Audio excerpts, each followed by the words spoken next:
Ah, friend, pull up a chair. Or better yet, stand up for a moment. Yes, get those legs moving. Today, I want to talk to you about something near and dear to my heart, keeping our legs strong and lively as the years pile on. Now, I know what you're thinking. Paul, legs? I barely want to think about my knees without wincing. But stick with me.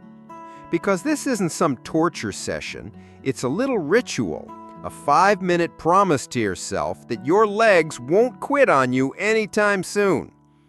Let me start with a story.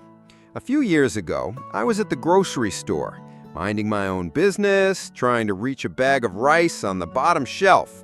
Now, if you're 60 or older, you know that bending down is less of a grab the rice move and more of a will I survive this without a chiropractor situation.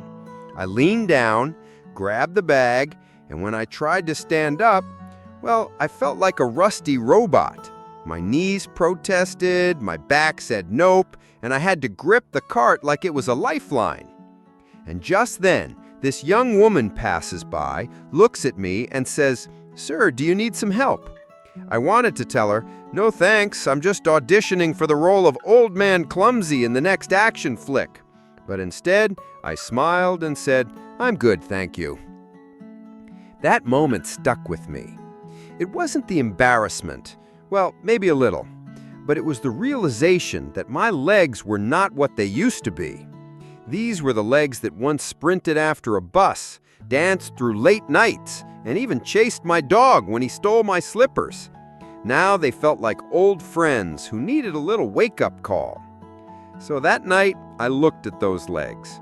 I thought, "Paul, buddy, you've got to do something before you start needing a walker as a dance partner." That's when I began researching, experimenting, and yes, tripping over my own feet trying different exercises.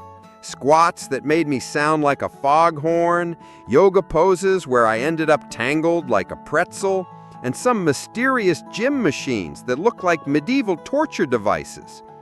But then, by sheer luck and maybe desperation, I discovered a short, sweet workout that fit into my day like my morning coffee. Just 5 minutes. No fancy gadgets, no gym membership.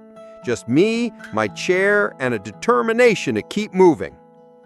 Now, why are legs so important after 60, you ask? Well, legs are the foundation of our independence. They carry us to the mailbox, to the grandkids, to the garden, and to all those places where life happens. Losing strength in your legs isn't just a physical thing, it's a threat to your freedom. And friend, freedom is priceless. Here's a little nugget for you. Studies have shown that leg strength is one of the best predictors of longevity. Yep, stronger legs often mean you're likely to stick around longer and with better quality of life. But I'm not handing you science, I'm handing you hope. Hope that with 5 minutes a day, you can turn back the clock on your legs. Before we jump into the exercises, I want to share another story.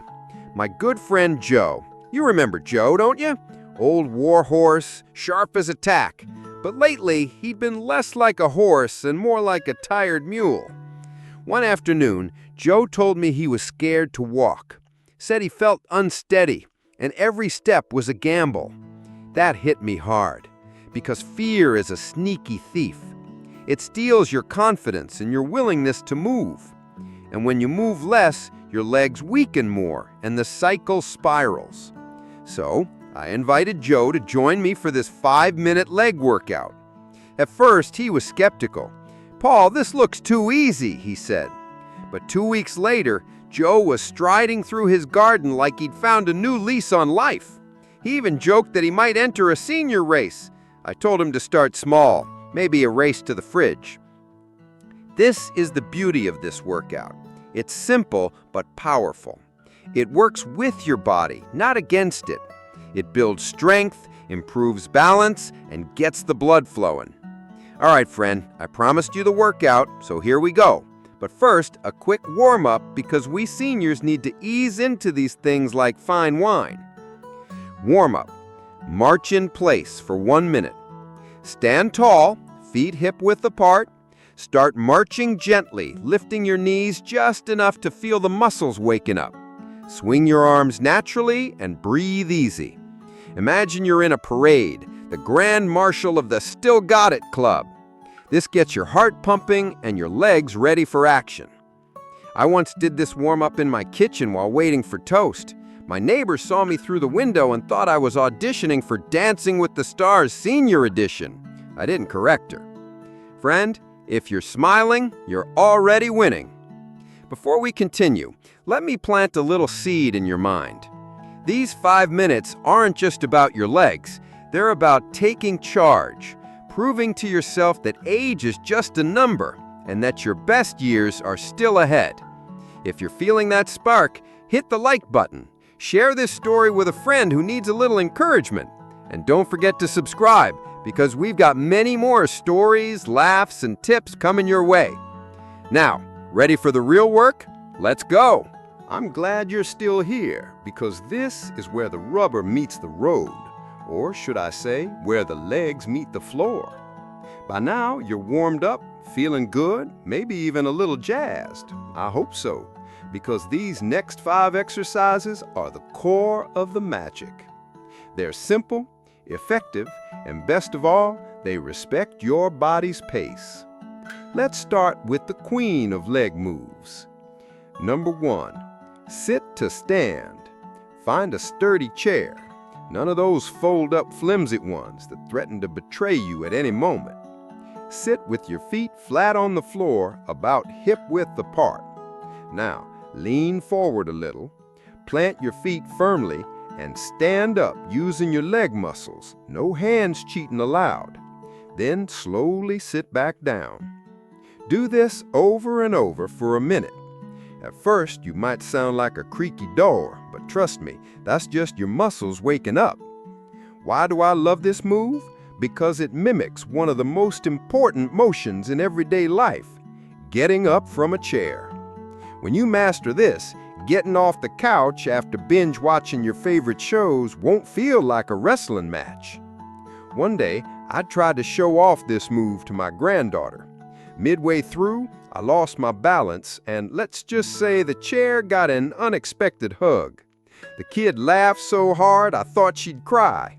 That's the kind of workout I'm talking about, functional and fun. Number 2, heel raises. Now, stand behind that chair again and hold it lightly for balance.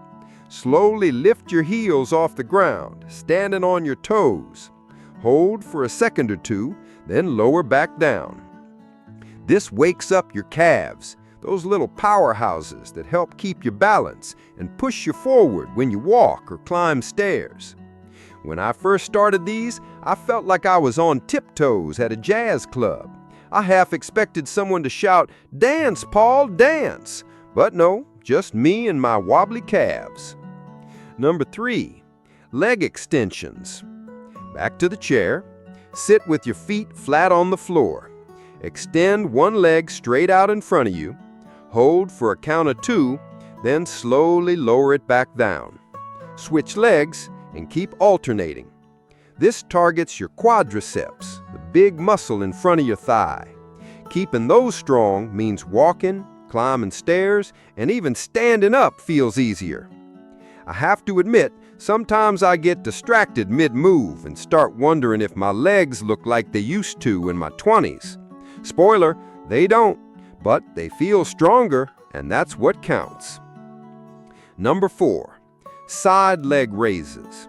Stand behind the chair again, hold lightly for support, slowly lift one leg out to the side, no need to go sky high, and lower it back down. Alternate legs. This works your hip muscles and helps with balance. If you keep this up, you might just avoid that hip wobble that sneaks up when you turn too fast. Once I was doing this at the park, and a little boy stared at me like I was an alien. I gave him a big smile and a slow side leg raise. He smiled back and tried to copy me. Guess who made a new friend that day? Number 5, seated march. Sit back down in the chair and march your legs up and down, one at a time for 1 full minute. This keeps your blood flowing and your muscles engaged without any strain. When I started this, I did it while watching the evening news. By the time the weather report came on, I was feeling like a marathoner, or at least a very determined walker. Now, friend, I want you to hear this loud and clear. These 5 exercises take just 5 minutes. 5 minutes. You can do this before your morning coffee, during a commercial break, or even while you're waiting for your tea to steep. The key is consistency. It's better to do a little every day than a lot once in a blue moon. And don't get discouraged if you wobble or feel a little sore at first. That just means you're waking up muscles that have been napping too long. Remember Joe, the guy who was scared to walk? 2 weeks into this routine, he was out in his garden, proudly telling me how he had stopped using his cane. He even dared to race his grandson to the mailbox and won. Well, mostly because the kid stopped to tie his shoe. But hey, victory is victory. All right, friend, before I let you go, here's the deal. The best time to start this workout is right now. Don't wait for the perfect day, because guess what? Perfect days don't come knocking. You've got to grab life and your legs by the ankles and say, "Not today, weakness." And hey, if you're enjoying these stories and tips, don't forget to like, comment below with your own funny or inspiring workout stories, and subscribe. We're building a community of strong, spirited seniors, and you're part of it now. Remember, it's not about having perfect legs or running marathons. It's about being able to walk to the mailbox without thinking twice, dance at family parties, and wake up each morning knowing you've got the strength to enjoy the day. I'm Paul Walker, your 80-year-old workout buddy, reminding you that age is just a number, but strong legs are forever. Keep moving, keep laughing, and keep living, friend. Until next time.